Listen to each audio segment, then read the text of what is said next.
এই পেকুয়ার ময়দান মিজানুর রহমান আজহারীর ময়দান, ঠিক কিনা?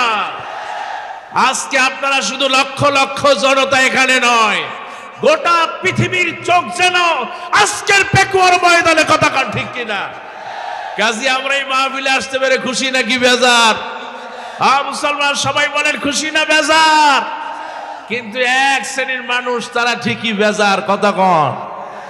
আজকে তারা বেজার হয়েছে এই কারণে, মিজানুর রহমান আজহারী এত লক্ষ লক্ষ লোক আসে কেন? যদি ক্ষমতা হারায় ফেলি, ঠিকই তারা পালিয়েছে, আর মিজানুর রহমান আজহারী বীরের বেশে বাংলাদেশে ঢুকেছে, ঠিক কিনা? কাজে কোন একদিন এ দেশের আকাশে কালিমার পতাকা দুলবে, সেদিন সবাই খোদাই বিধান পে দুঃখ বেদনা ভুলবে, ঠিক কিনা? সেদিন আর রবে না হাহাকার, অন্যায় জুলুম অবিচার, থাকবে না হাহাকার, দুর্নীতি কদাচার, থাকবে না হাহাকার, দুর্নীতি কদাচার, সকলেই শান্তিতে থাকবে, সেদিন সবাই খোদাই বিধান পে দুঃখ বেদনা ভুলবে।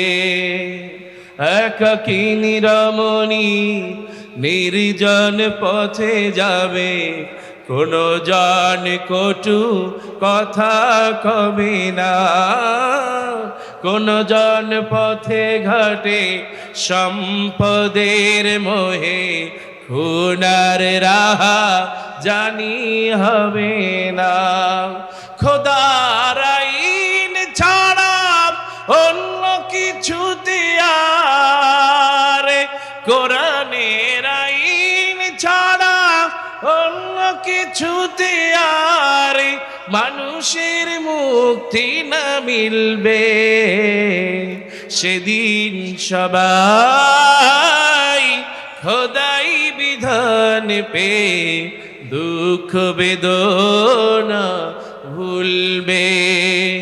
কোন একদিন এই পেকুয়াতে কালিমার পতাকা দুলবে, ঠিক কিনা? সেই দিন খুব বেশি দূরে, মুসলমান জোরে বলেন খুব বেশি দূরে। কারণ এই জমিনটা কার? সবাই বলেন জমিন কার? এই কোরআন কার? সবাই বলেন কোরআন কার? আর আমরা ওয়েলকাম জানাই যেই ভাই গত 5 বছর বাংলাদেশে কথা বলতে পারে নাই, ওই ভাই আজকে আমাদের এই ময়দানে এসেছে। আপনারা খুশি নাকি বেজার? জবান খুলে বলেন খুশি না বেজার? কাজেই যদি আল্লাহর রহমত করে বরকত দেয়, তিনি কথা বলবেন, আপনাদেরকে ধৈর্য ধারণ করতে হবে ইনশাআল্লাহ। আমাদের সবাইকে ধৈর্য ধারণের তৌফিক দিক, বলি আমিন। আপনাদের জানি খুব বেশি কষ্ট হয়, কিন্তু আপনারা যতক্ষণ বসে আছেন, আপনাদের চাইতে কোরআনের পাখি 13টা বছর জেলখানায় ছিল, কথা ঠিক কিনা? কষ্ট কি তার বেশি নাকি আপনাদের? কাজেই কোরআনের পাখি যদি এত কষ্ট করতে পারে, মিজানুর রহমান আজহারী ভাই যদি 5টা বছর ময়দানে কথা বলতে না পারে, কষ্ট করতে পারে, আমরাও কষ্ট করতে পারবো, কথা ঠিক কিনা? এই পেকুয়ার লক্ষ জনতা যে কোনো কাজের জন্য আল্লাহ সাহায্য পাইতে পারে, কথা ঠিক কিনা? আল্লাহ আমাদের সবাইকে ধৈর্য ধরার তৌফিক দিক, বলে আমিন। আলহামদুলিল্লাহ আলহামদুলিল্লাহ নাহমাদুহু ওয়া নাস্তাঈনুহু ওয়া নাস্তাগফিরুহু ওয়া নু'মিনু বিহি ওয়া নাতাওয়াক্কালু আলাইহি ওয়া নাউযু বিল্লাহি মিন শুরুরি আনফুসিনা ওয়া মিন সাইয়্যাতি আ'মালিনা মান ইয়াহদিহিল্লাহু ফালা মুদিল্লা লাহু ওয়া মান ইউদ্লিল ফালা হাদিয়া লাহু ওয়া নাশহাদু আন লা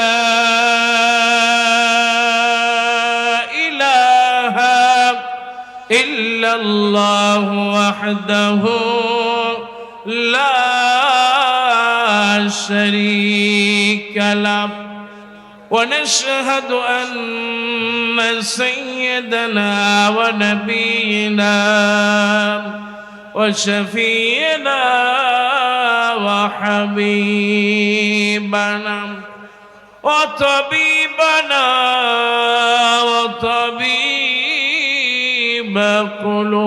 قلوبنا الذي أرسله بالحق بشيرا ونذيرا وداعيا إلى الله بإذنه وسراجا منيرا فقد قال الله تعالى في القرآن العظيم أعوذ بالله من الشيطان الرجيم بسم الله الرحمن الرحيم إن الله وملائكته يصلون على النبي يا أيها الذين آمنوا صلوا عليه وسلموا تسليما درود إبراهيم পড়েন اللهم صل على محمد وعلى آل محمد كما صليت على إبراهيم وعلى آل إبراهيم إنك حميد مجيد اللهم بارك على محمد وعلى آل محمد كما باركت على إبراهيم وعلى آل إبراهيم إنك حميد مجيد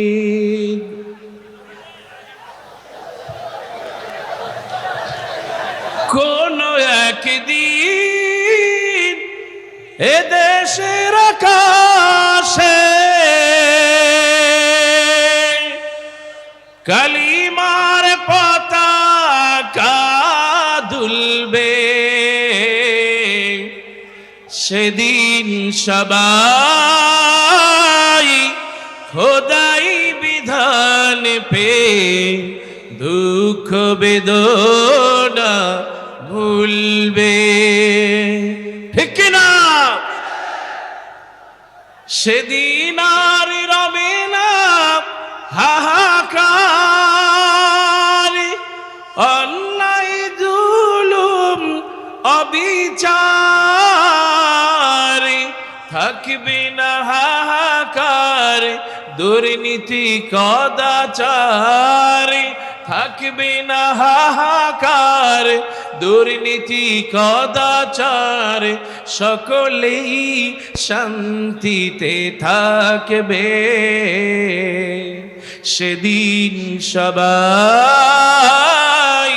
খোদাই বিধান পে দুঃখ বেদনা ভুলবে।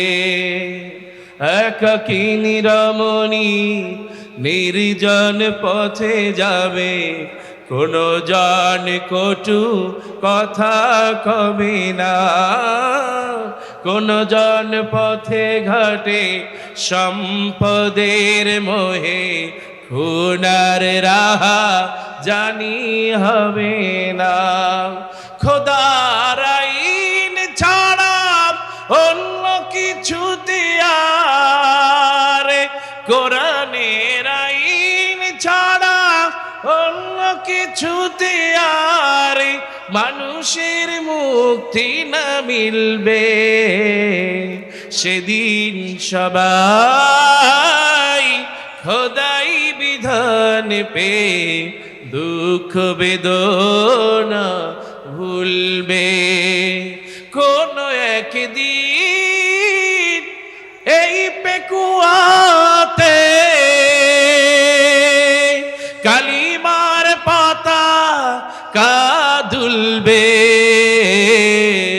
ঠিক কিনা? সেই দিন খুব বেশি দূরে, মুসলমান জোরে বলেন খুব বেশি দূরে। কারণ এই জমিনটা কার? সবাই বলে জমিন কার? এই কোরআন কার? সবাই বলেন কোরআন কার? আর আমরা গোলাম কার? আল্লাহর জমিন, আল্লাহর কোরআন। আল্লাহর জমিনে আল্লাহর কোরআন বাস্তবায়নের জন্য আগামীতে আবারও রক্ত দেওয়া লাগতে পারে, আগামীতে আবারও ফাঁসিতে ঝুলতে হতে পারে, আগামীতে গ্রেফতার হতে পারে, আগামীতে শহীদ হতে পারে। কারা কারা রাজি? দুই হাত তুলে দেখা।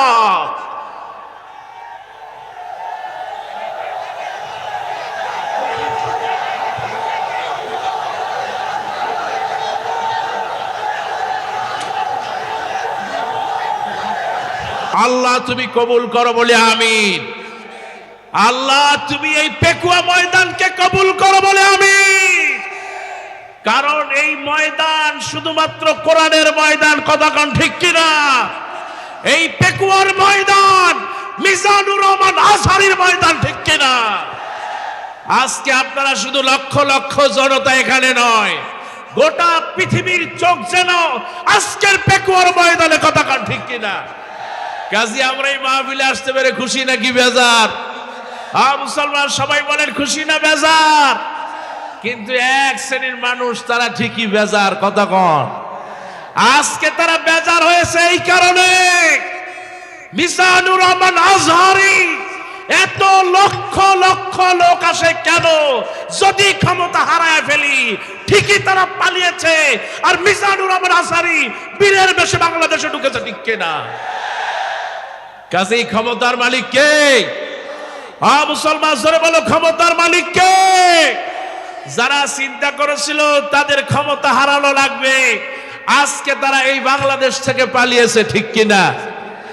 মুসলমান জোরে কাও, ঠিক কিনা? কাজে আমরা আল্লাহ ছাড়া কাউকে মুসলমান ভয় করতে পারে? আরো আসতে বলেন পারে? আমি বিশ্বাস করি আজকে যারা আপনারা আছেন, আজকে আপনারা যারা আছেন, আমার মিজানুর রহমান আজহারী ভাই তিনি বাংলাদেশের একটা সম্পদ, ঠিক কিনা? মিজানুর রহমান আজহারী ভাই শুধু বাংলাদেশের সম্পদ নয়, গোটা বিশ্বের একটা সম্পদ, ঠিক কিনা? কারণ তিনি শুধু মালয়েশিয়ার সম্পদ না, তিনি লন্ডন, ইউরোপ, আমেরিকায় গোটা বিশ্বের ইসলামী স্কলারদের সাথে যিনি ওঠা বসা করেন, তিনি হচ্ছে আমাদের কলিজার মুফাসসির মিজানুর রহমান আজহারী, ঠিক কিনা? কাজে আজকের এই প্রথম মাহফিল বাংলাদেশে, আজকে গোটা বিশ্বের চোখগুলো যেরকম এখানে, ঠিক আমরা দোয়া করি আজকের মাহফিলটা যেন আগামীর পথ চলায়, ইসলামী আন্দোলনের পথ চলায়, কোরআনের আইন প্রতিষ্ঠার পথ চলায় একটা মাইল ফলক হয়ে থাকবে। কথা কাও ঠিক কিনা? আমার ভাইরা, কোরআনের মাহফিল বন্ধ করার অনেক ষড়যন্ত্র অতীতে হয়েছে, বর্তমানেও আছে, আগামীতেও হবে কতক্ষণ, কিন্তু কোরআনের মাহফিল বন্ধ করা যাবে, আর কোরআনকে যারা ভালোবাসে তাদেরকেও নিভায় দেওয়া যাবে। আমার আল্লাহ রাব্বুল আলামিন বলেন, ইয়া আইয়ুহাল্লাযীনা আমানু হাল আদুল্লুকুম আলা তিজারাত। আল্লাহ পাক বলেন, ও দুনিয়ার মানুষেরা, হাল আদুল্লুকুম আলা তিজারাত, আমি কি তোমাদেরকে একটা ব্যবসার কথা বলবো না, যে ব্যবসাটা যদি করতে পারো তুনজিকুম মিন আযাবিন আলীম, ওই জাহান্নামের কঠিন আযাব থেকে বাঁচায় দিবেন কে? আল্লাহ পাক বলেন, ব্যবসা যদি করতে হয় তিনটা পুঁজি লাগবে। যেরকম কয়টা? তিনটা পুঁজি যদি আপনার থাকে, এক নম্বর পুঁজি হলো তুমিনুনা বিল্লাহ, ঈমান আনতে হবে আল্লাহর উপরে। দুই নম্বর পুঁজি হলো তুমিনুনা বিল্লাহি ওয়া রাসূলিহি, আর ঈমান আনতে হবে রাসূলের উপরে। আর তিন নম্বর পুঁজি হলো আল্লাহ রাব্বুল আলামিন বলেন, ওয়া তুজাহিদুনা ফি সাবিলিল্লাহ, আল্লাহর রাস্তায় মাল দিয়ে, জীবন দিয়ে সংগ্রাম করবে। কথা কওয়া ঠিক কিনা? আমার ভাইয়ারা, এই পৃথিবীর যত সমস্যা, সব সমস্যাগুলো তিন ধরনের সমস্যা। বিজ্ঞানীদের দৃষ্টিতে মানুষের মূল সমস্যা হলো তিনটা। এক নম্বর হলো ল্যান্ড, ভূমি জমি জমা নিয়ে সমস্যা। দুই নম্বরে লেডিস, নারী, এই মহিলাদেরকে নিয়ে সমস্যা আছে না নাই? আরো আসতে বলেন, আছে না নাই?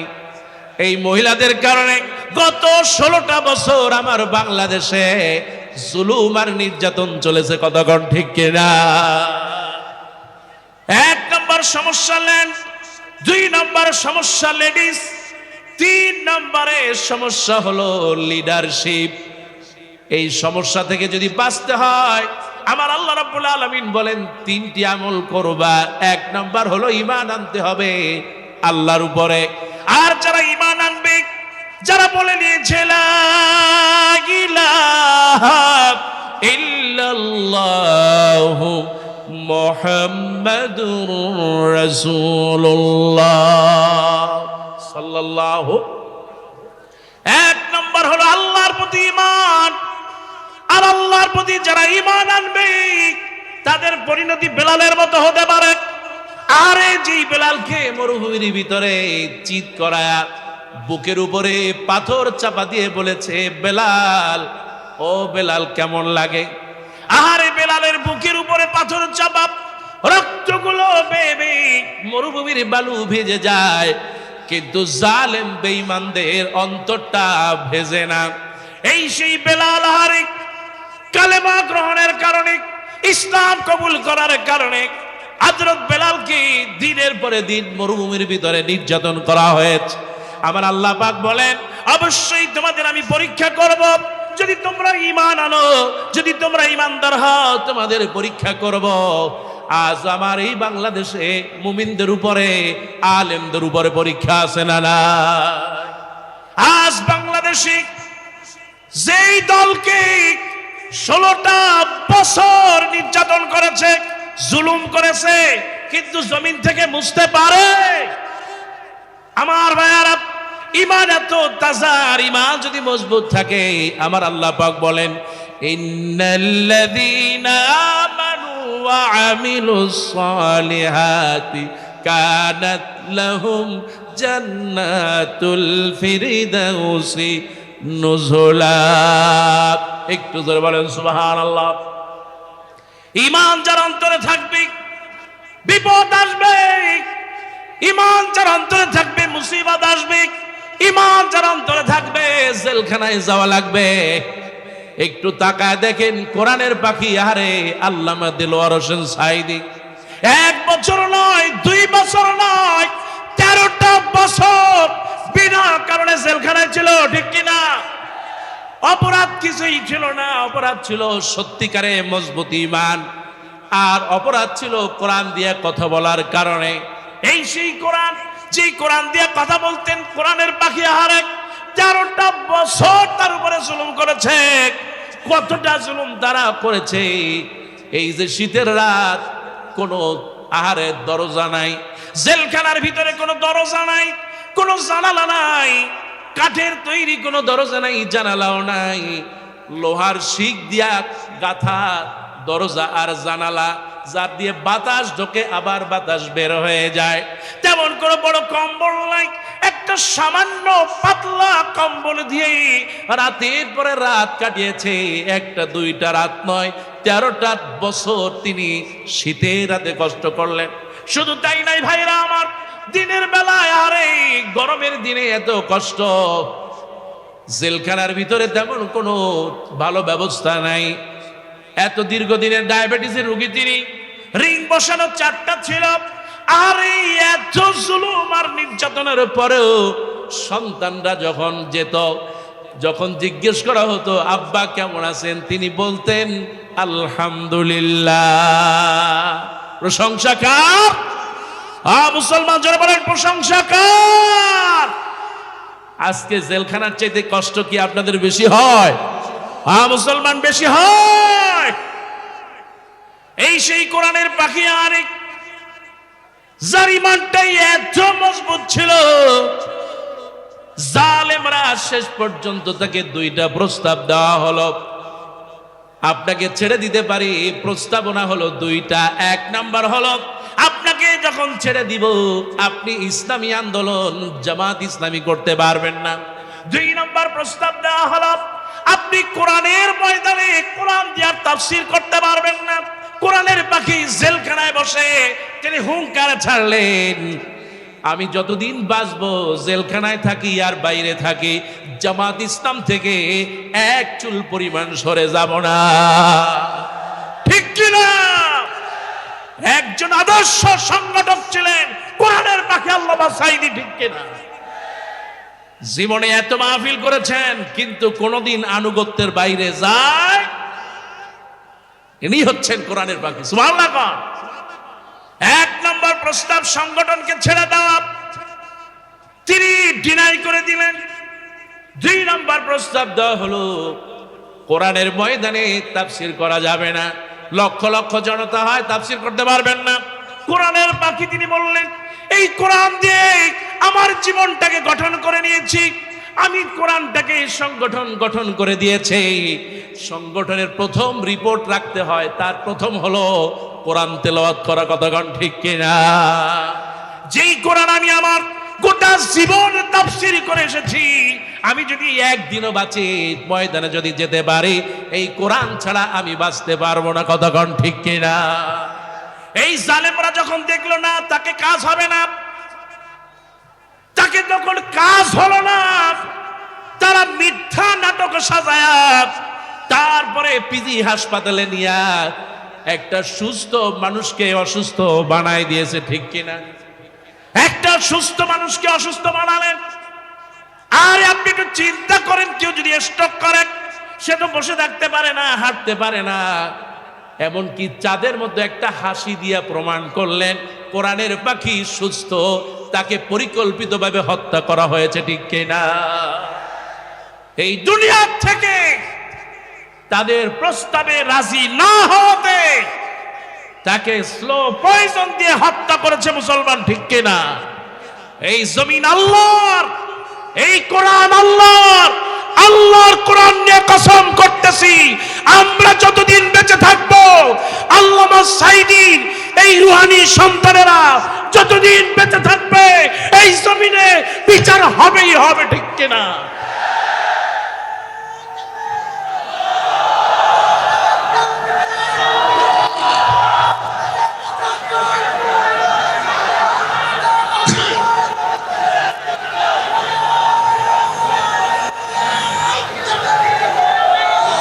আমি মাননীয় ইউনূস সাহেবকে বলতে চাই, ডক্টর ইউনূস সাহেব, আপনি নিজেও কোরআনের পাখির ওয়াজ শুনতেন, কতক্ষণ ঠিক কিনা?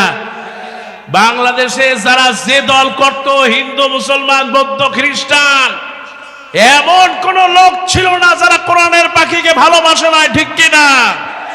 কোরআনের পাখিকে যারা ভালোবেসেছে, আজ গোটা বাংলাদেশে দাবি উঠেছে আল্লামা সাঈদীর হত্যাকারীর বিচার করতে হবে, ঠিক কিনা?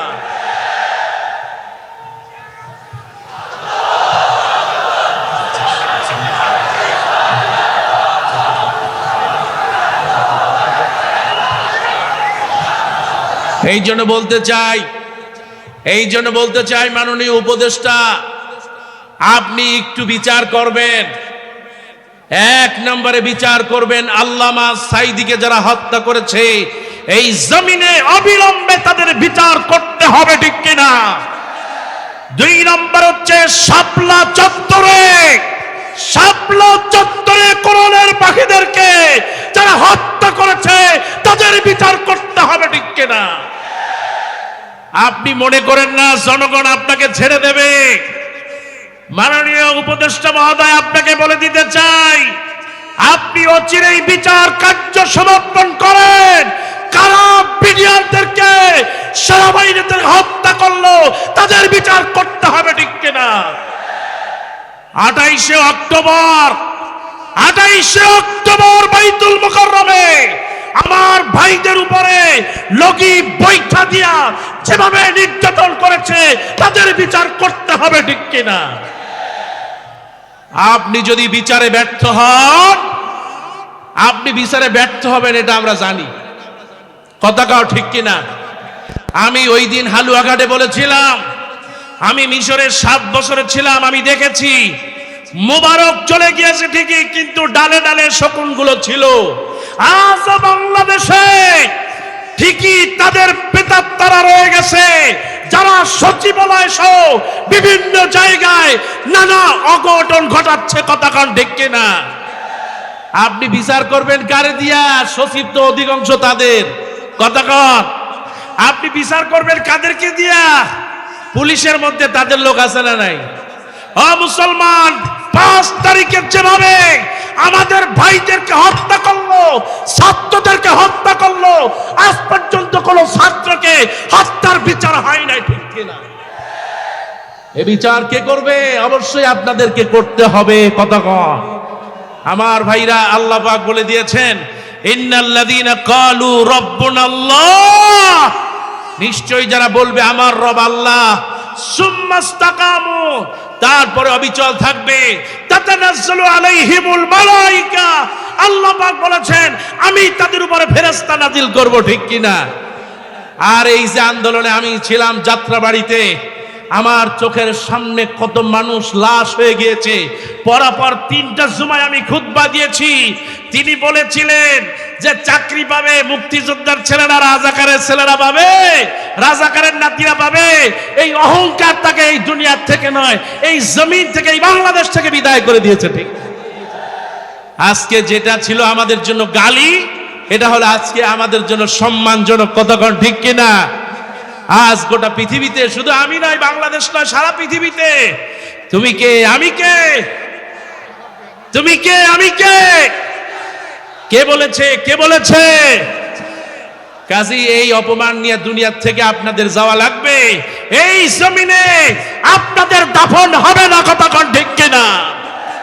আমার ভাইরা, বলতে চাই, ইন্নাল্লাযীনা ক্বালু রাব্বুনাল্লাহ সুম্মাস্তাকামু তাতানাজ্জালু আলাইহিমুল মালায়েকা, সোনার টুকরা ছেলেরা, বৈষম্য বিরোধী ছাত্র আন্দোলনের ছেলেরা মাঠে নেমেছে, আল্লাহ পাক ফেরেশতা দিয়ে সাহায্য করছে, ঠিক কিনা? কাজী আমরা যদি কোরআন নিয়ে থাকতে পারি, আমরা যদি ইসলাম নিয়ে থাকতে পারি, আমরা যদি আল্লাহওয়ালাদের সাথে থাকতে পারি, আগামীর জমিন হবে ইমানদারদের জমিন, ঠিক কিনা? আমার ভাইয়ারা, ও আমার মারা, দুনিয়ায় থাকবো না, চলে যাব।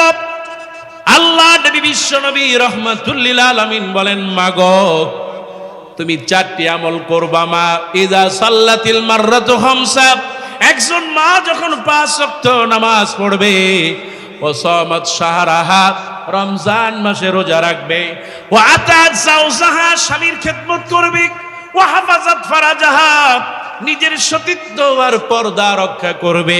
এই 4টি আমল যেই মা করতে পারবে, ওই যে আল্লাহ রাব্বুল আলামিন বলেন, হাল আদুল্লুকুম আলা তিজারা, আমি কি একটা ব্যবসার কথা বলবো না? এই ব্যবসার মধ্যে 1 নম্বর হলো ঈমান।